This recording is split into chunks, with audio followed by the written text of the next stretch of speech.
Vamos chamar o nosso entrevistado, já está na ponta da linha. Pode chamar o Zezé, você que é especialista nisso, Coronel Tadeu. Coronel Tadeu, o senhor está no meio da rua, é isso? Tudo bem? Bom dia. No meio da rua, bom dia para todos vocês. Estou em Lençóis Paulista nesse momento, no interior de São Paulo. Então tá bom. Muito bem-vindo ao programa. Obrigada por atender ao nosso pedido de entrevista. Deputado, como que o senhor está vendo todo esse movimento de CPI, de denúncias relacionadas à compra da vacina pelo Ministério da Saúde? Qual que é o clima que nós temos hoje no Congresso? Como que o senhor está vendo tudo isso? Olha, o clima é o mesmo desde que o presidente Bolsonaro assumiu a presidência, né? Ou até mesmo desde quando ele ganhou a eleição. Nós já sabíamos que o presidente Bolsonaro iria apanhar muito de todos os lados, né? Sem exceção de todo mundo que foi contra a eleição dele, porque é um novo, né? É um novo bem diferente daquilo que nós tínhamos nos anos anteriores, e qualquer coisa que o presidente Bolsonaro fizesse iria despertar a ira, principalmente da ala esquerda da nossa política. E é o que tem acontecido. E eles se apegam em detalhes e muitas vezes não verdadeiros, inverídicos, né, para tentar atingir a imagem do presidente a todo custo. Então você veja que o governo ele está atuando com muita energia, com muita força na questão do combate à vacina. Hoje mesmo eu estava falando, nós já passamos de 101 milhões de doses aplicadas no Brasil inteiro. Nós já temos mais de 135 milhões de vacinas distribuídas e temos já compradas cerca de 620 milhões, o que dá 3 doses para cada brasileiro. Quando o senhor fala que o governo está atuando em relação à vacina, o que a gente percebe é que houve uma demora do Ministério da Saúde em comprar as vacinas e o próprio presidente ainda não tomou a vacina e a fala dele foi sempre contra essa questão da vacinação. O senhor não acha que foi tardio essa decisão do Ministério da Saúde em comprar as vacinas e por conta disso nós temos um saldo de mais de 500 mil pessoas mortas por conta do vírus? Não acho. E vou até te dizer por quê.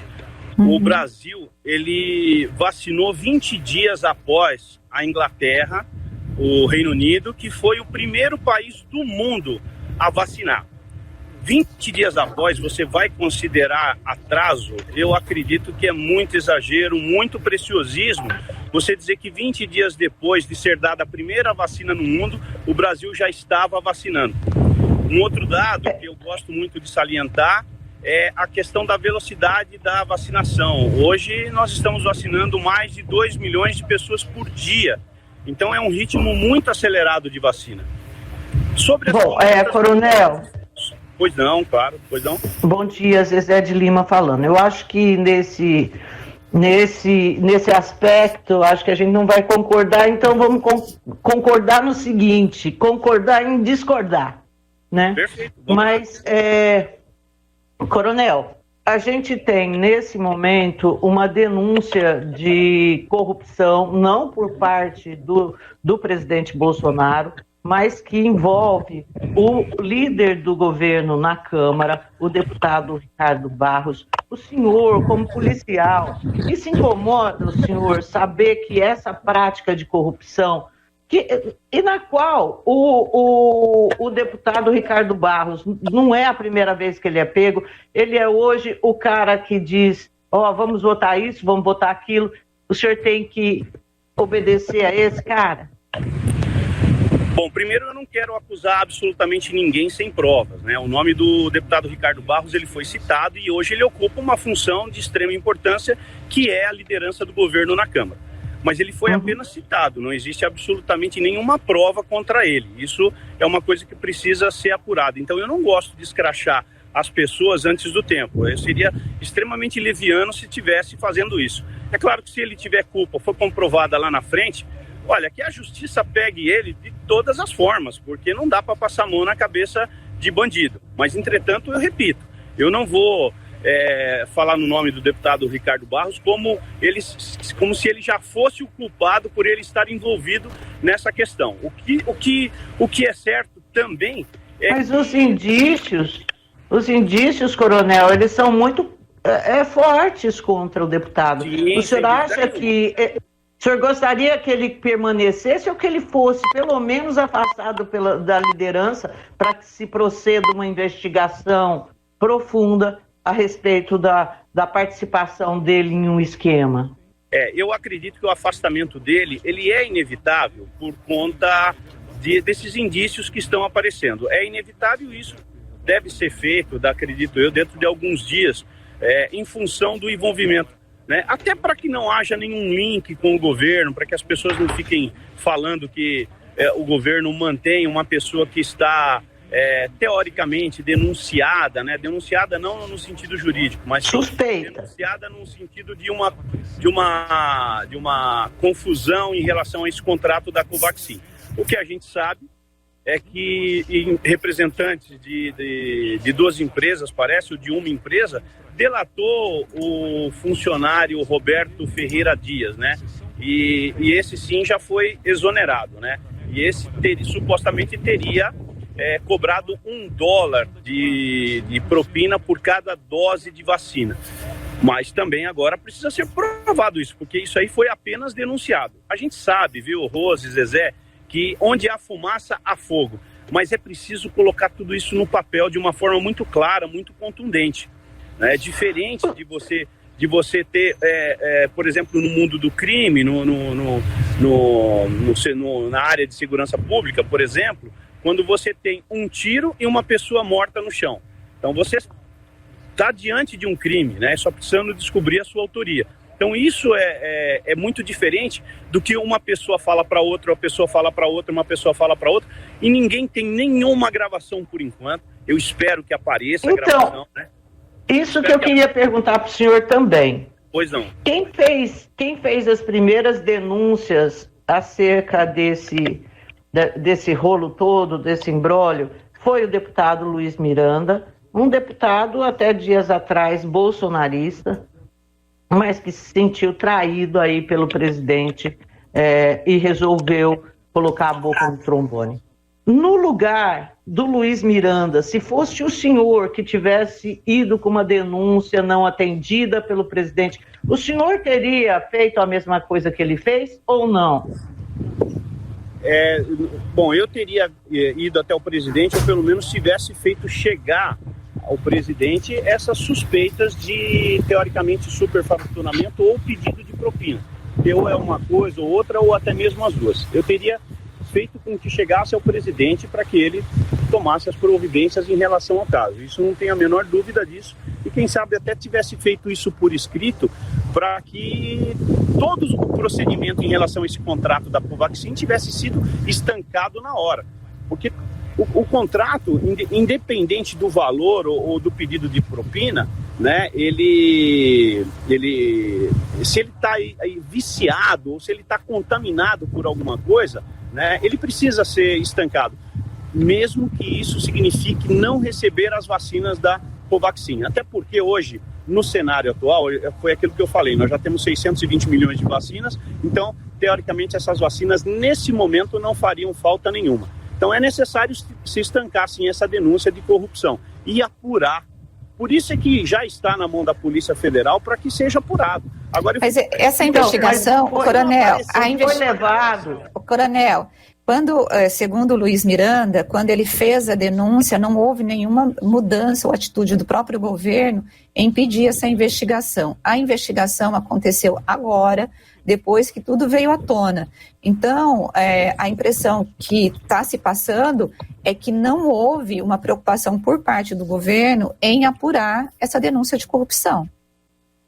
Olha, pode passar essa impressão, mas eu acredito que não é isso que tem acontecido, não. Eu acredito que a Polícia Federal já estava em cima do caso e oficialmente foi pedida a instauração da investigação, mas eu acredito que a Polícia Federal, quem pode dizer isso é a Polícia Federal, mas um caso desse jamais passaria assim em branco, né? Alguma providência eu tenho certeza que foi tomada e isso não foi tornado público, né? E aí sim é onde a gente está numa encruzilhada, e a gente tem que tomar um cuidado muito grande de não falar as coisas acusando as pessoas, porque se a Polícia Federal já estava, né, alguma coisa deve aparecer em algum momento, ainda muita coisa... Pois é. Abriu inquérito ontem, Coronel. Abriu inquérito ontem. Mas eu acho, deputado, o senhor que está lá, mas se a Polícia Federal já estivesse investigando, o próprio governo já teria falado isso justamente para não ser acusado de prevaricação. Aí, às vezes não, Rose, porque quando você fala em investigação, a investigação ela não pode ser anunciada a todo tempo. Porque se a investigação for anunciada, as pessoas que estão envolvidas acabam sumindo com provas e aí prejudica tudo. Se você torna isso público, como é que você vai pegar o bandido ali de surpresa? Ele destrói celular, ele destrói provas. Não, então, isso eu concordo com o senhor. O que eu não concordo com o senhor, por exemplo, se a Polícia Federal já estivesse investigando diante de tudo isso que o Brasil está passando, eu estou dizendo assim, ela poderia destruir a investigação lá atrás se fosse anunciada antecipadamente, quando houve a denúncia do Luiz Miranda. Só que neste momento, se a Polícia Federal já estivesse investigando, ela mesma já falaria, o próprio governo falaria, não, a gente abriu lá atrás a investigação, porque o que o governo está sendo acusado hoje é de prevaricação, essa é a suspeita. Então, eu acredito nisso. Agora, deputado, diante dessa questão da corrupção, e a gente tem visto, o governo está às voltas, né, dessa denúncia, a impressão que todo brasileiro está tendo é que nós estamos tendo um retrocesso em relação a investigações referentes à corrupção, principalmente com a mudança atualmente da lei da improbidade. O senhor acredita que nós temos passado por um retrocesso no Brasil em relação à investigação de corrupção e que estamos colocando a mão na cabeça de futuros criminosos e políticos? De forma alguma. A Polícia Federal, não só a Polícia Federal, a Polícia Civil também, todo o Ministério Público, né? Tem muita gente que investigação e é muito trabalho, né? Se você olhar o que está acontecendo nos governos estaduais para todos os lados, as suspeitas de corrupção, superfaturamento, lavagem de dinheiro. Então a Polícia Federal, eu tenho certeza que hoje ela não descansa. Todo o seu efetivo hoje deve estar 100% do tempo empenhado em apurar tantas denúncias, porque não são poucas, mas essa é mais uma. Mas é aquilo que eu falo, viu, Rose? Eu repito para você, se você anunciar que está fazendo uma investigação, você simplesmente está avisando para o bandido, né? Para ser é melhor você se cobrir, porque eu vou te pegar em algum momento, e aí é onde ele destrói as provas. Por isso que tudo tem que ser feito de forma sorrateira. A investigação é justamente isso, é trabalhar em silêncio a busca de provas. E até agora, até o presente momento, isso não apareceu. Coronel, bom, vamos para um outro assunto que tem também ocupado as páginas do jornal e que diz respeito a uma série de bondades, que a gente chama, que o governo federal vem proporcionando para a categoria dos policiais. Isso daí é isenção de IPI, crédito para moradia, e uma série de outros programas específicos para a categoria. Muita gente está fazendo uma leitura comparando isso que vem acontecendo ao que ocorreu na Venezuela, que foi quando o Hugo Chávez conquistou toda essa fatia das forças de segurança para que ele pudesse ser perpetuado no poder por meio de força mesmo. Então ele tem, hoje o Maduro tem o exército na mão dele, tem as polícias na mão dele e tem também umas milícias armadas que dão suporte, dão garantia para que ele só saia do poder quando ele quiser sair do poder na Venezuela. Qual a semelhança que pode ter nessas práticas do governo Jair Bolsonaro em relação ao que foi feito na Venezuela? Olha, para mim não existe semelhança. Há uma diferença muito grande, que é a diferença de caráter e de formação. Não dá para você comparar o caráter do presidente Bolsonaro com o caráter do Hugo Chávez e depois do Nicolás Maduro. E a de formação, né? O presidente Bolsonaro ele tem uma formação essencialmente militar, foi formado com conceitos e valores extremamente diferentes.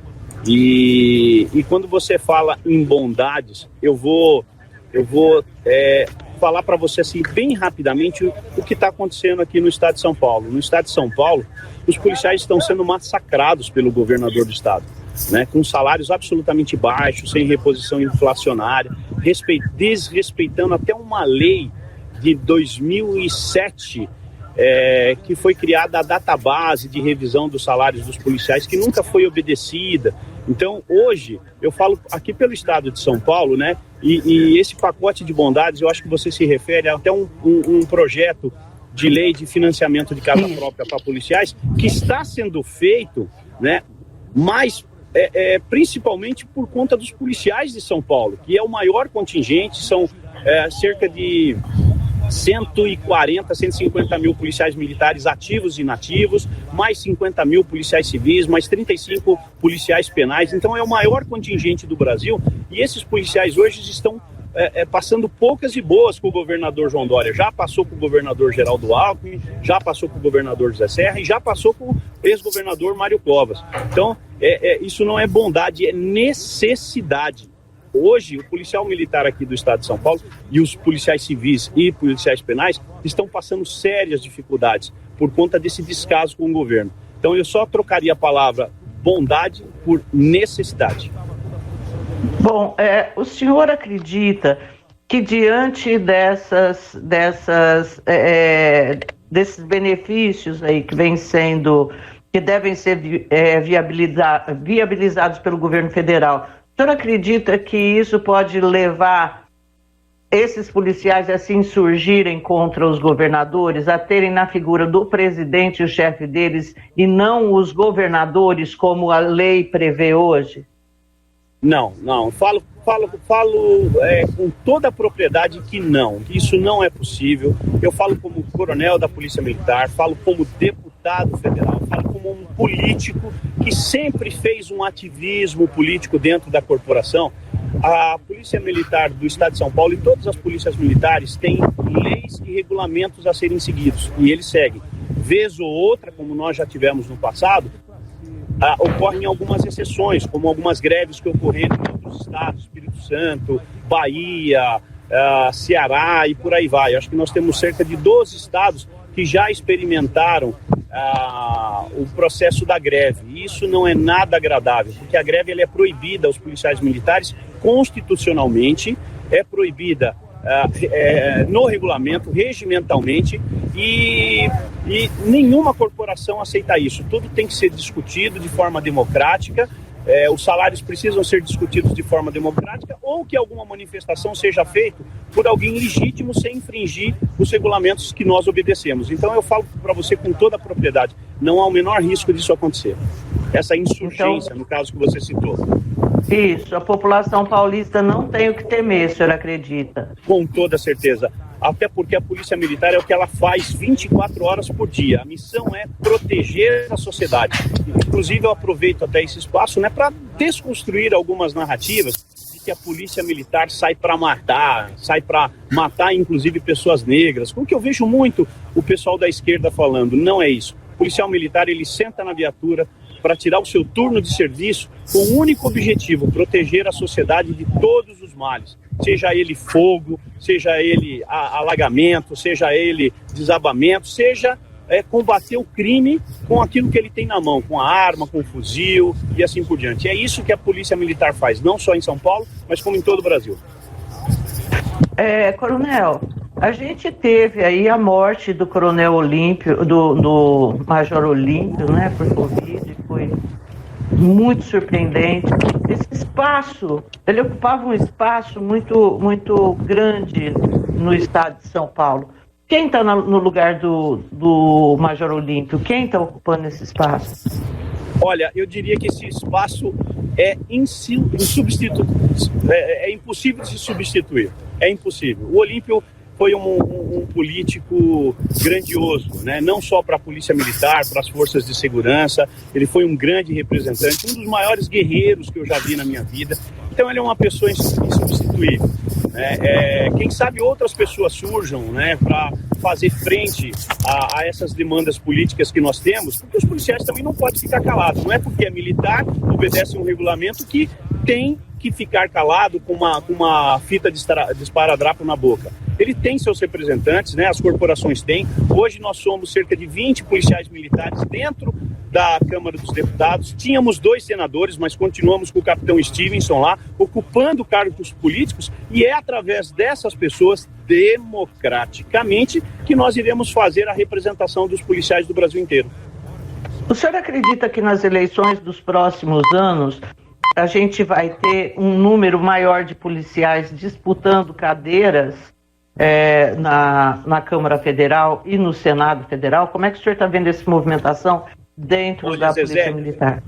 Zezé, eu sou um incentivador, sou um entusiasta de candidaturas de policiais militares, né? Até porque, já que os parlamentos, sejam eles federal, estadual ou municipal, são representantes da população, e os policiais fazem parte da população, nada mais justo do que eles serem representados nessas câmaras, nesses parlamentos. Então eu sou entusiasta. Mas nessa proporção... Você vai perguntar para a pessoa errada, porque eu vou dizer, olha, eu torço para que aumente cada vez mais, e vou trabalhar independente de ser eleito ou não ser eleito, para que mais policiais possam ocupar cargos eletivos e representar as corporações. Mas assim, nessa proporção, coronel, tudo bem todo mundo ser representado, mas nessa proporção, quer dizer, são 20. Quanto que o senhor acha que é uma proporção justa aí para os policiais serem representados? Pelo tamanho das corporações, quem sabe 1 por estado ou 2 por estado estaria muito bom na Câmara dos Deputados. E quem sabe aí a gente pudesse ter pelo menos uns 10 senadores. Eu ficaria muito feliz de ver números como esse. E representação em todas as assembleias legislativas, né, não importando o número, mas sim o tamanho, né, a proporcionalidade, e também em todas as câmaras de vereadores. Hoje nós temos aqui no estado de São Paulo aproximadamente 4 a 5 prefeitos, vice-prefeitos e aproximadamente 120 vereadores distribuídos nos 645 municípios. Mas é uma realidade diferente. São Paulo hoje está alcançando esses números, né, pela evolução que alcançou no processo político, né? Eu costumo dizer que o policial militar ele não precisa ser político, mas ele precisa ser politizado, e muito bem politizado. Tá ok. Olha, coronel, eu quero agradecer muito o senhor pela entrevista aqui no Bastidores do Poder. E desejar ao senhor um bom dia e boa visita aí. Bonita cidade, viu? Tá ótimo, agradeço Zezé, agradeço Rose, obrigado a vocês duas pela oportunidade e a todos os nossos ouvintes e espectadores. É um prazer estar com vocês. Obrigada, coronel. Obrigada.